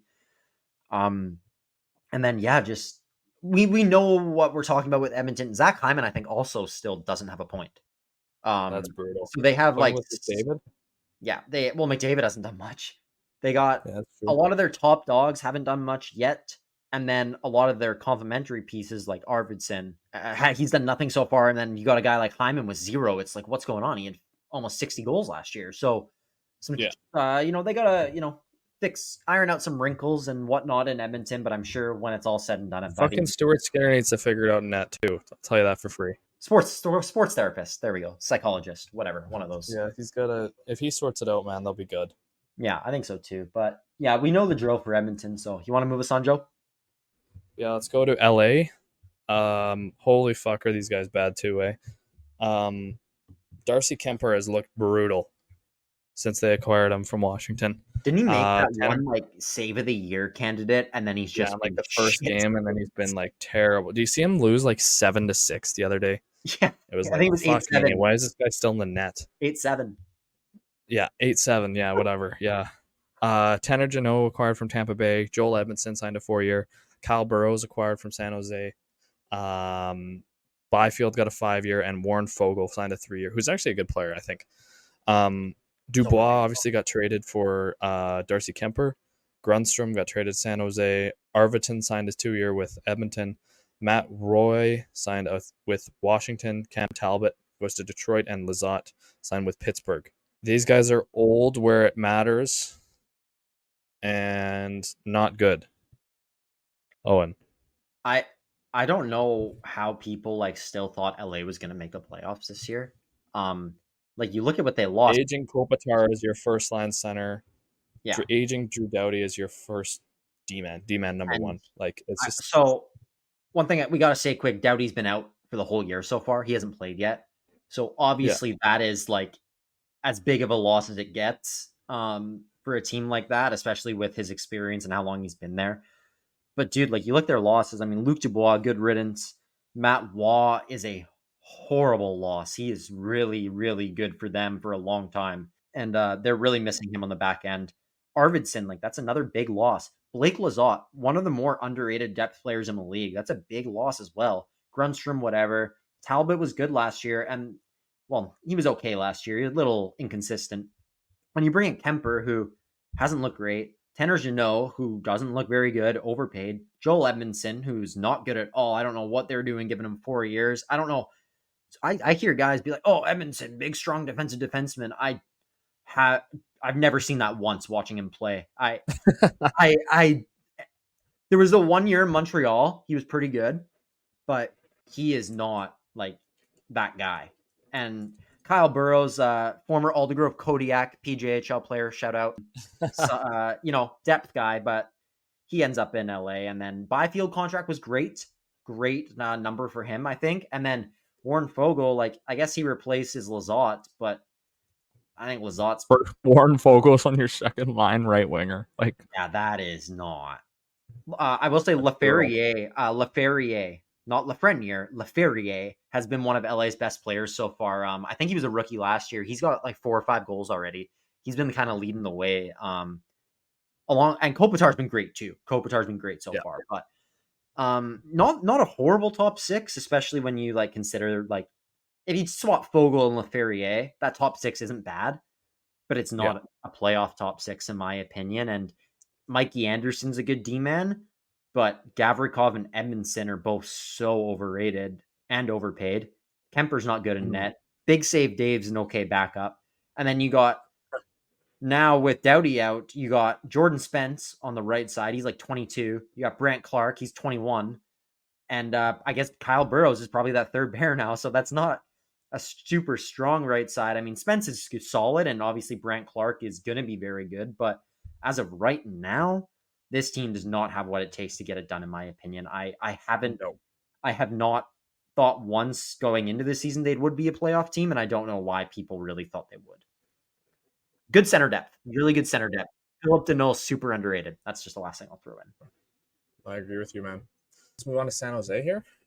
Oh, boy. Yeah? Bottom feeder. Holy fuck, the Pacific sucks, dude. All right. Their biggest signing this year, Tyler Toffoli. 4-year contract. Jake Wallman was acquired from Detroit. Barclay Goodrow was claimed off waivers from New York. Yaroslav Askarov, who actually has stopped 46 of 46 in his first 2 games in the AHL. Back-to-back shutouts to start it off. Should be up in the show soon. Carl Grunstrom signed a 2-year deal, and Alex Wenberg signed a 2-year contract. They lose Jacob McDonald to a 2-year contract with Colorado. Jack Stagnica signed with LA. These guys, this is no one, really. Like, they didn't lose anyone. Devin Cooley. Devin Cooley's a good goalie, actually. Yeah. I'll give you that. He's a good goalie for Calgary. Edstrom signed with traded to Nashville. Kyle Burrows traded to LA, and Ty Emberson traded to Edmonton. The Celebrini show, basically. I mean, he played 1 game, had a goal and an assist, and ended up on the IR. Yep. At least he had a good first game. Obviously, I've been pretty vocal about how high I am on Jake Wallman as a player. I think that was a great pickup, especially they got him for free. I think they got paid to take him. Like, if they got a second or something, which shows what a moron Stevie Y is at being a GM. I'll stand by that. But Barclay Goodrow, a little questionably moral what they did there. Basically just the Rangers saying, yeah, will you take him if we put him on waivers? And them saying yes to get around his no trade clause. Askarov trade, I love it. I think that's great for them. They have their goalie of the future. They did have to give up David Edstrom in that, who's a good young player that's now in Nashville. Yep. Besides that, I mean, yeah, they bring in Toffoli. I like it. They bring in Winterberg. They brought in some depth, some guys with experience, cup experience too, with Toffoli and Gaudreau. But just bottom feeder. It's going to be rough this year. At least you got Celebrini. At least you got Will Smith. Todd Delandria. And a good prospect pool. Thomas Bordelot should be pretty good. Logan Couture is going to be back, so that'll be good for them to have their captain playing. I think he missed most, if not all, of the season last year. But yeah, just bright future probably in San Jose, but as of right now, just a write-off. Just a write-off. Do you see Vanacek, their goalie, had to play with his name spelt wrong? I did. Yeah, that's just not a good look, That's fellas. so brutal. It's not good. Like, come on, fellas. Spell his name right. Fuck. I know. All right, so let's go to the underrated team in this division, I feel like. Release the Kraken. Seattle Kraken Spiced Rum. Brandon Montour with a massive deal. There's some big contracts getting handed out in Seattle this year. With a 7-year deal. Chandler Stevenson, another 7-year deal. Matty Beniers with a 7-year contract. Josh Mahura signed a 1-year deal. Ben Myers signed a 2-year deal. And Adam Larson signed a 4-year contract. They lose Cole Lind to Dallas. They lose Chris Drieger to Florida. Back to where he actually got taken there the expansion draft. Yeah. Connor Carrick went to Edmonton. Devon Shore signed with Minnesota. Thomas Tatar signed a 1-year deal with New Jersey, and Brian Dumoulin got traded to Anaheim. This is a decent team, man. They're underrated, dude. They're very deep.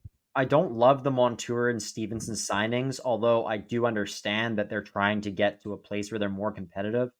I think both guys got overpaid, to be completely honest, for what they bring. I think both of them are a tiny bit overrated, more so Stevenson. I don't think Stevenson's going to put up the same impact he did in Vegas. But I do like him as a player, actually. I kind of like his play style, so I hope he can figure it out. I like the Beniers deal. I think that was smart to lock him up early. I think he's going to keep growing, even though he had a tough year last year. Adam Larson, the year to the defensive defenseman, like we've talked about, gets another nice contract extension in Seattle. No major losses. Brian Dumoulin's a good shutdown D-man, but it's not a huge loss for them. They got young guys coming in that they needed to make room for.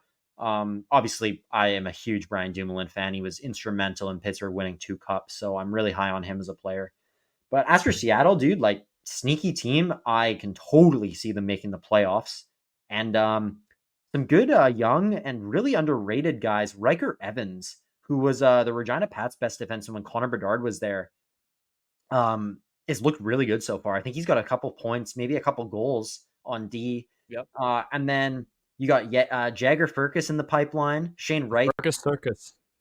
Yeah, exactly. Shane Wright's probably breaking into the NHL this year. And then, I'm sure they have a decent prospects pool built up besides that. Can't think of anyone off the top of my head right now besides the guys I just mentioned. But good team, 4 deep forward lines.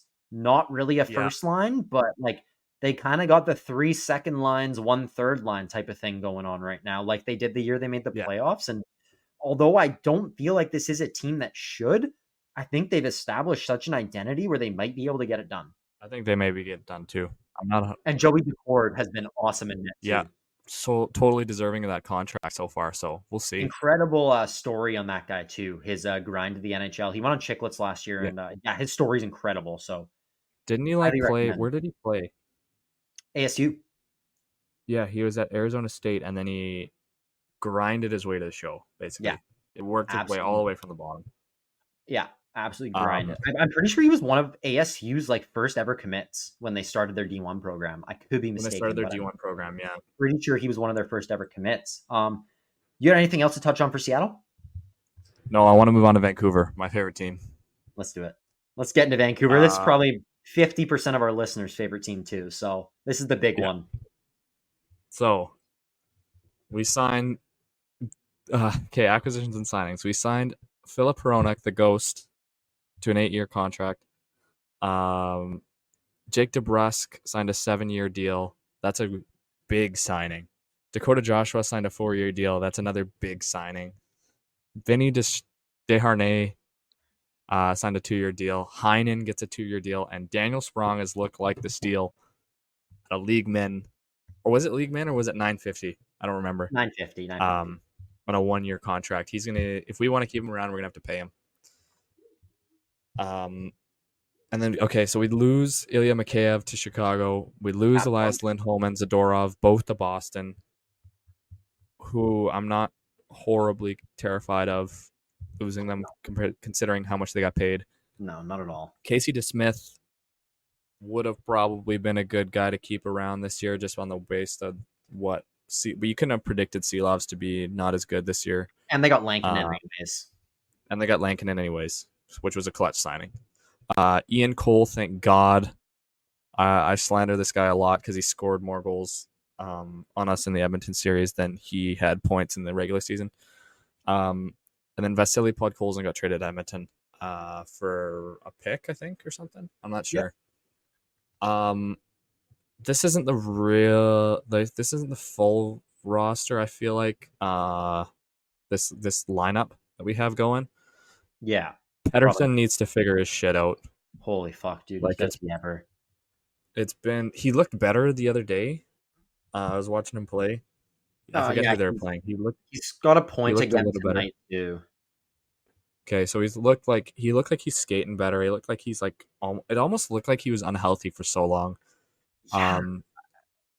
Yeah. I don't know. He looked better in the game against Florida. When they won in overtime, I don't think he produced, but he set up a couple guys for golden chances that they should have buried. And then he looked much better against Philly, picked up a point, and then he's got another point so far today. Obviously, the game's on right now. Vancouver's beating Chicago 4-2, so I haven't gotten to watch any or see how he's looked. But yeah, no, they've I hope that Pettersson can figure it out, especially for what he's getting paid, because he has so much fucking talent and he's so good at both ends of the ice that they need him to be clicking. Like, he is the key for that team. So I hope he figures it out. Joshua was back on the ice today. Oh, that's good to hear. Yeah, scary situation for him. Scary with him, yeah. He found out he had cancer in the off season. I forget the specifics of the situation, but as far as I know, everything went smoothly. There was an operation, and he's just getting healthy now, and he should be hopefully in the lineup pretty soon. He's an instrumental piece for them. To quote Andrei Kuzmenko, Dak is the glue. So he's what they need. I think he's going to be such a massive boost when he's back in the lineup and they're healthy. Like, did I tell you Armin was playing blackjack with him? Who? Dakota Joshua at the high rollers at the high limit table. They're just sitting together after they lost to Edmonton like a week later. And he was just sitting there by himself in the high limit table, just playing blackjack. And he like sits down next to him, and he like, because he's got his hood up, like, and he's like, and he looks at him, he's like, "You Dakota Joshua?" He's like, "Yeah." He's like, "Oh, sorry, tough loss, bro." And he's like, "Oh, it's all good." And he played all his money through sitting right next to him, and he won a little bit, which is pretty good. But Oh, that's pretty it's a sick. cool story. Yeah, Yeah. not bad. Philip Hronek, your favorite D-man? Or? Dude, like, he's been fucking terrible. He looks like shit. He doesn't even look like he's trying. No, it looks like he got paid. Yeah. Which, I mean, who could have seen it coming? I mean, he had no points in the playoffs. He had 1 point in the playoffs, and it was the game 7 against Edmonton. He had an the assist. goal. Or, he had a goal. Goal to make it 3-2. But yeah, I don't like even know what to say about the Hronek thing. I think it was so predictable. I'm really upset with that signing. And then just to take it back a bit, like Alvin, dude, the Kuzmenko trade for Lindholm, that is when Pettersson's struggles began. And I feel like trading Kuzmenko really hurt this group. And then they also gave up that stud young defenseman, Hunter, not even going to try and say his last name. And then I think it was like a 3rd round pick, and then Kuzmenko. And it's like, you gave up all those assets. Lindholm's gone. We never could have kept him. What were we thinking? Or what were the Canucks thinking? Sorry. I just don't understand there. I love the depth. I love all their free agent signings this year. Even Desharnais I was okay with because he's a big, physical. He fits their play style. Bringing back Myers was fucking stupid. He looks like shit. Yeah, that's dumb. Hronek looks like shit. So there's $11.5 million spent on D-men that every single fan could have told you probably shouldn't have brought back, and you did. And then there's the Kuzmenko trade. Pettersson's still not clicking. Lindholm's gone. The assets we give up for Lindholm are gone. And it's like, well, what's going on? Like, it just doesn't. I don't know why everyone's praising Alvin and Rutherford like they are. I understand the team was good last year, but they haven't necessarily been the reason that the team has done so well. I think they've made a lot of pretty bad decisions that might hurt this team really bad in their window, which is now. Yeah. So I still think they're a playoff team. I think they've looked better as the season's got on. Obviously, Seelov's has been rough. Lankinen's been good. Demko is the key by a mile. They need him back. And then Dakota Joshua is going to be a huge boost to that lineup too. I will say Kiefer Sherwood has looked sick. I love that guy. Kiefer Sherwood looks sick. Daniel Sprongs looks sick. Yeah, he got healthy. I know. I don't know why. Talk's Dakota weird. Joshua coming back. Yeah, it is weird. Phil DiGiuseppe should be in the show. I think he's such a good. I think he's Dakota Joshua number 2. Yeah, but Dakota Joshua produces too. Like DiGiuseppe is playing him a top. He was playing with Miller and Besser, and still like I think he's better than Aman. Yeah, but Aman's like 20. No, he's true. not that young. He's like 22, 23. But it's just I don't know. I just don't think it really makes a lot of sense. Garland looks like he's buzzing though. Yeah, he's always Miller buzzing. had a snipe in OT. Yeah, the other day. Besser's been solid too. Ups and downs with the Vancouver lineup right now. If we can get some consistency, I think it would be good. Absolutely, man. We'll say based on what I'm seeing here tonight, they're up 4-2. It looks like Danton Heinen has 2, Connor Garland a goal and an assist, Miller a goal and an assist, and Sherwood 2 assists. So looks like the second and third and fourth line. I don't know. I mean, assuming Miller is playing with Heinen, and then I don't know who Garland's with. Yeah. But anyways, that's just today's game. Doesn't matter. You got much else on Vancouver, bud? I think we went pretty good there. So I think we can just leave it there. 2-1-2 right now. That's the I was just looking at the projected lineup for today, but they're looking like 3-1-2 after today. So that's not bad then. That's at least we lost the first 2 games in OT, which are kind of shit. But I was just gonna say that's 2 goals away from 5-1 or 5-1. 5-1, yeah, exactly. Like it could look pretty different. Edmonton up 2-0, and it's McDavid again. I think he's back, Joe. Of course. I think he woke up. People kept poking the bear. Yeah. Sorry, I'm good on Vancouver. If you want to move to Vegas now. Yeah, we can move to Vegas. Their acquisitions and signings. They signed Noah Hannafin to an 8-year deal. Alex Holtz was acquired from New Jersey. Akira Schmidt signed a 2-year contract. Ilya Samsonov signed a 1-year deal. Pavel Dorofeyev, I think signed that's a 2-year contract. Good job. And Victor Olofsson signed a 1-year contract. Logan Thompson got traded to Washington. Your boy Paul Cotter got traded to New Jersey. Marchessault signed a 5-year deal with, what is that? Nashville. Yeah. Chandler Stevenson signed a 7-year deal with Seattle. William Carrier, some big contracts can hand out to ex-Vegas players. William Carrier signed a 6-year contract with Carolina, and then Michael Amadio signed a 3-year contract with Ottawa. That Carrier deal was such a NHL like EA franchise mode contract, dude. Yeah. Be a Yeah. DM. It's like 6x2 or something. Yeah, it's just stupid. But yeah, no. What was I saying? They don't look horrible. They're kind of, I don't know. They're mid. Yeah, I don't know if they're gonna make the playoffs. Whoa, that's bold. They close. started off strong. They've slipped a bit since then. Injuries are always a big theme for these guys. Last year, I mean, I think they were the 7 or the 8 seed just because of injuries. And then you got to the playoffs and you're like, fuck me, they could win the cup. So with Vegas, it's always really unpredictable in the regular season. Personally, I have these guys doing very well again. I love their lineup. I think they're going to be a really strong team. I think Hannafin locking him up was great. The Holtz trade, the Holtz Schmid for Cotter trade's looking terrible for them. Yeah. Lose Marchessault, Stevenson, Carrier, and Amadio. Like those are 4 huge losses. Even Carrier and Amadio are huge losses. In my opinion, they're both unreal depth guys. Like you need guys like that. Logan Thompson, I think he's a pretty good goalie, but Dorofeyev, he's been a young guy for them who, they re-sign and hopefully he can put up some numbers this year. And Olofsson, I mean, they bring him in hopefully to play with Eichel. I think he's still day-to-day right now, so hopefully he's back in the lineup soon. But a team that, because of their insane center depth, I think will have a really balanced top 9. Maybe you'll I think their first 3 lines are going to have 2 top 6 players on each line and then 1 bottom 6 player on each line. You know what I mean? They're going to even it up. It'll be Eichel, Barbashev, and then they'll put Olofsson and then Carlson, Stone, and then Dorofeyev, Hurdle, Waugh, Holtz, they're top 6 guys and then just sprinkle 1/3 or 4th liner in with each just for more depth. Best decor in the league on paper, though, I think. This is just, Pietrangelo is super overrated, but he's still a beast, and this decor is insane.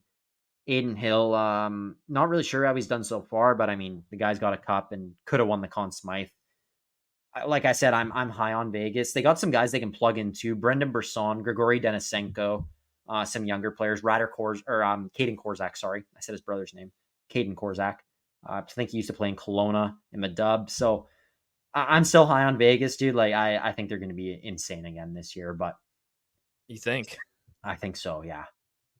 I don't know, man. I have we'll get into it on our predictions, but Mark Stone actually looked really good right now. Yeah, Eichel, Barbashev, and Yeah. Stone have been fucked. Yeah, they've been so good. Yeah. Those 3. Yeah, that's great first line. Yeah. Anything else for Vegas, Joe? I don't think so. Finally, we can get into our predictions. We can get into our final standings prediction. I'm so excited to have normal. It's going to be so weird planning the pods after this, dude. What are we going to talk about? I know, man. We're going to actually have to talk about normal topics. Well, I guess we just recap the NHL instead of previewing it, but yeah. It should be too tough. And then we get to talk about other sports too, though, which is kind of fun. Yeah, a little bit more of that, especially. I mean, real quick, I don't think we're really going to talk about anything else today after this because the World Series. I mean, Dodgers winning 6, Yankees winning 5. World Series hasn't started yet. Dodgers, Yankees, worst possible outcome for every baseball fan except for Dodgers and Yankees fans. No one wants to see that. I want them both to lose. With that said, I'm obviously cheering for the Dodgers, but fuck the Dodgers. Anyway, Yankees. Now that that's done, Joe, Pacific Division preview. I have mine written. First place, Vancouver Canucks. Is that real, or is that just you're just feeling good? Well, okay, yeah.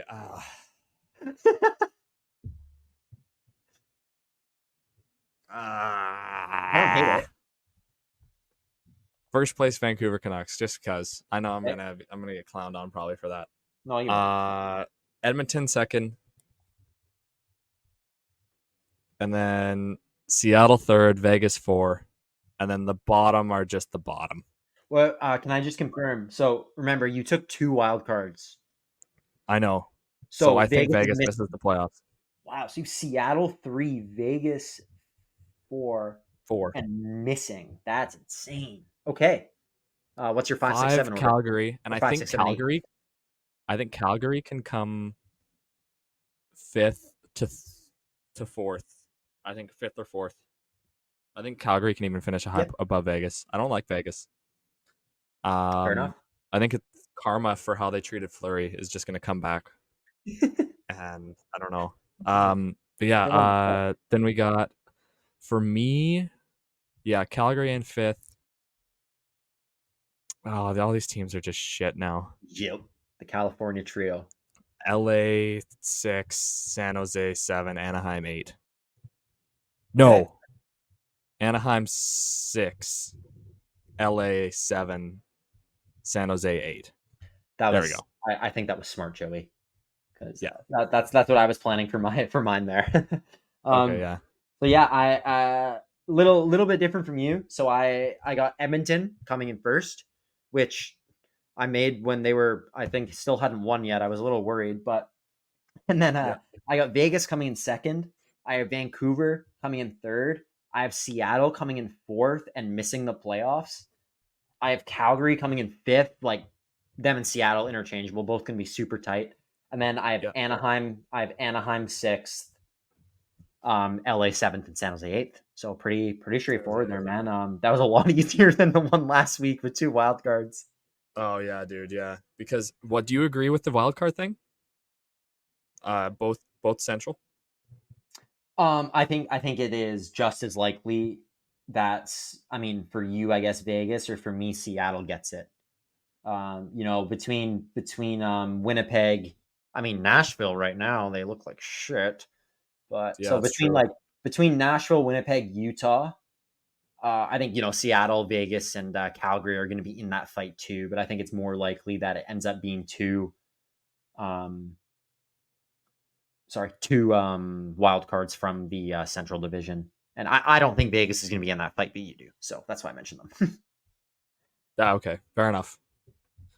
Well, I don't know if I have the guts to challenge you on that, but I think You already I did. think you make a good point about Seattle. I think you make a good point about Seattle possibly pushing for that wild card spot. It's like I really for Seattle. I really want to put Seattle in, but I just can't like pick a team that I would have them over. Like, it's just, I really like Joey Decord, man. I love his style. Yeah. I love the way he plays. And Yeah. Grubauer is such a good goalie too. Well, and then like Decord's backstory just makes like you want to root for him so much more. Like, it's you want to cheer for him, and you want to cheer for Seattle because they're just an underdog. I don't know. I like the way they play. They're really good. They're really well ran. Like, they have a cool rink. Yeah. They're kind of close to home too. They're probably the second. Are they the second closest team to us? Yeah, by a fucking mile, dude. It's not even close. Yeah. Like, yeah. what's so I don't even know. Yeah, what am I saying? Calgary? Yeah. And then, I mean, I guess then Calgary, Edmonton, I guess San Jose is close. I was saying Calgary, but yeah, no, my geography's off. Fuck. Yeah, you're it's okay. You're not here. It's okay for you to be a little off of your geography, but yeah, I'm in fucking Missouri. Yeah, whatever. Well, Joey, fucking nowhere.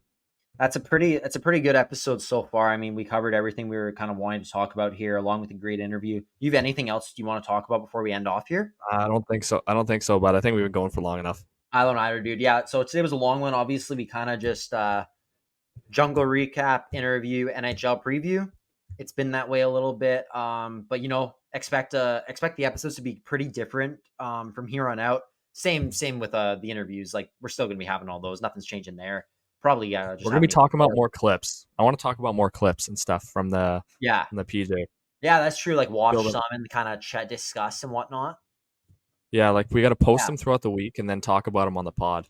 I like that. Okay, Joey, I like that, buddy. We'll try and get a little more of like a routine going for what we cover, and I don't know, maybe some segments, or we got some planning to do, but we're super excited.